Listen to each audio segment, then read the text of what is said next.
Dhjetra qytetarë janë mbledhur sot para selisë së drejtorisë të ardhurave publike në Tetov, ku kanë protestuar për atë që e kanë quajtur padrejtësi që u bëhet për disa tatime retroaktive.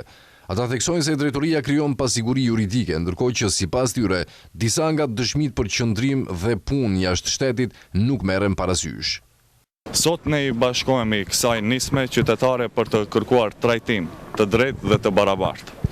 Këto masa prekin qytetarët që kanë punuar jashtë vendit, shpesh në zona të rrezikshme dhe të prekura nga konflikte.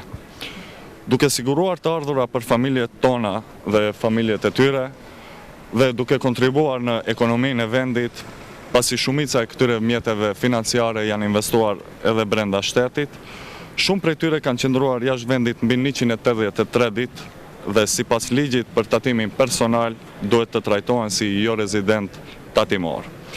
Ky status nuk na njihet nga drejtoria të ardhurave publike.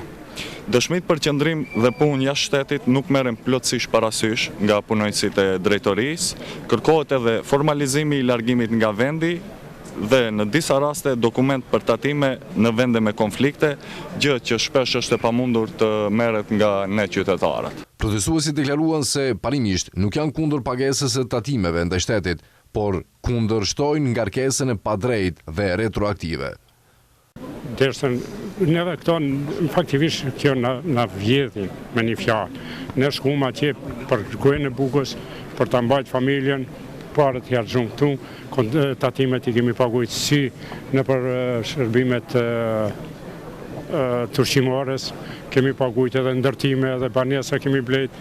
Domethënë parët janë derdh prapë në shtet. Domethënë kjo nuk është njerëzore dhe duhet shteti për këtë japë përgjigje që të na lirojnë nga këto taksa.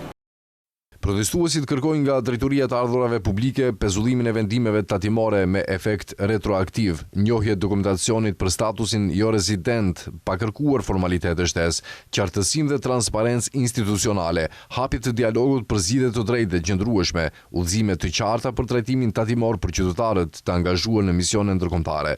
Shumica e këtyre qytetarëve kanë qenë të angazhuar nga kompanitë që kanë pasur kontrata pune në bazat ushtarake amerikane në Afganistan dhe Irak.